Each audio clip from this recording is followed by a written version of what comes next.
एक दूसरा मुद्दा सर्विस सिलेक्शन बोर्ड का उठा है। मीडिया के मित्र हैं इसलिए मैं इस बात को भी कहना चाहता हूं। पीछे शिकायतें आई थीं और शिकायतें आई, उसमें तथ्य भी पाए गए। बेमरवत बिना देरी किए हुए उन परीक्षाओं को रद्द किया गया। जांच सीबीआई को दी गई। मुझे लगता है, मैं ऐसा मानता हूं कि देश में सबसे अच्छी जांच एजेंसी जो प्रभावी कार्रवाई कर सकती है वो सीबीआई ही है, और सीबीआई ने कई लोगों को गिरफ्तार किया है। कठोरतम कार्रवाई जो हो सकती है वो की जा रही है, और मैं आपको भरोसा देता हूं, कोई कितना भी प्रभावशाली है उसके गिरेबान तक कानून पहुंचेगा और उसे जरूर सजा दिलाई जाएगी। उसके बाद एक पारदर्शी प्रक्रिया से एक चयन हुआ, उस पर कुछ नौजवानों को आपत्ति है। मैं एक बात कहना चाहता हूं कि जानबूझ करके कोशिश हो रही किसी तरह से रिक्रूटमेंट न हो। 3 साल में 30,000 लोगों को सरकारी नौकरी हम दे चुके हैं।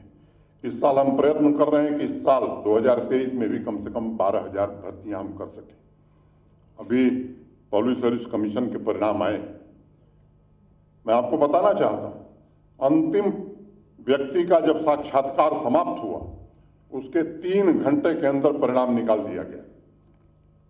शायद जम्मू कश्मीर नहीं, देश के किसी राज्य में 47 के बाद से आज तक ऐसा परिणाम कभी नहीं आया होगा।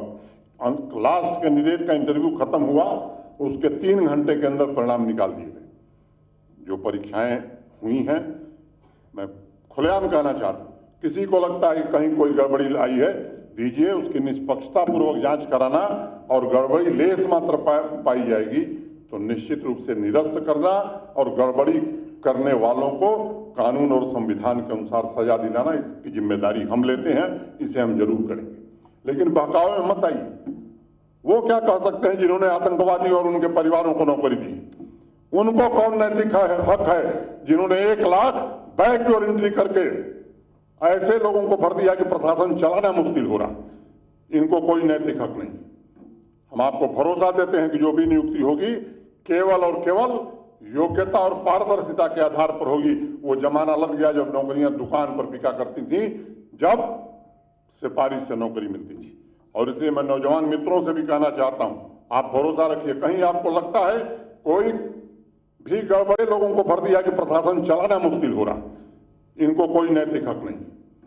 हम आपको भरोसा देते हैं कि जो भी नियुक्ति होगी केवल और केवल योग्यता और पारदर्शिता के आधार पर होगी। वो जमाना लग गया जब नौकरियां दुकान पर बिका करती थी, जब सिफारिश से नौकरी मिलती थी। और इसलिए मैं नौजवान मित्रों से भी कहना चाहता हूं, आप भरोसा रखिए। कहीं आपको लगता है कोई भी गड़बड़ी हो रही है, आप ध्यान में लाइए, निश्चिंत रहिए, किसी गड़बड़ी करने वाले को बख्शा नहीं जाएगा, किसी को नहीं बख्शा जाएगा, चाहे वो कोई हो।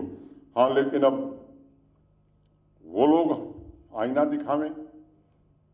मुझे लगता है जिन्होंने नौजवानों के सपनों को दिन दहाड़े लूटा, पूरे इकोसिस्टम को जिन्होंने बर्बाद करके रखा है, ऐसे लोग नौकरी में थे, दफ्तर आते ही नहीं थे।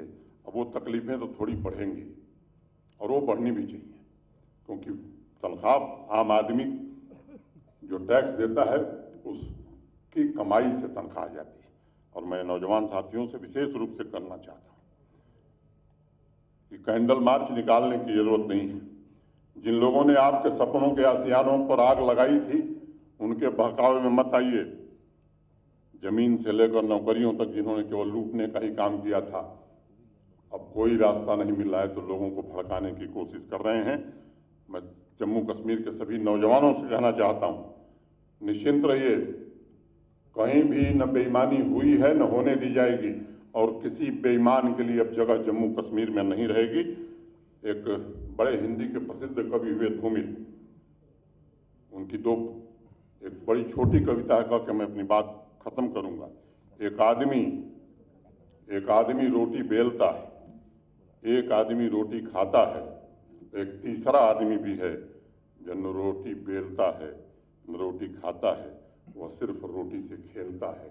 इन खेलने वाले लोगों के चक्कर में पड़ने की जरूरत नहीं है। कई पीढ़ियों तक यहाँ के लोगों ने योग्यता के साथ खेल खेला है। उनके बहकावे में आने की जरूरत नहीं है। इनसे सावधान रहने की जरूरत है। जिन्होंने आपके सपनों के साथ खिलवाड़ किया है, आप मन से तैयारी करिए। मैं फिर से आपको भरोसा देता हूं, विश्वास दिलाता हूं कि आपकी योग्यता के साथ कोई समझौता नहीं हो सकता है। आप निश्चिंत रहिए और जो हमारी नीति है भ्रष्टाचार के खिलाफ जीरो टॉलरेंस की, पूरी पारदर्शिता की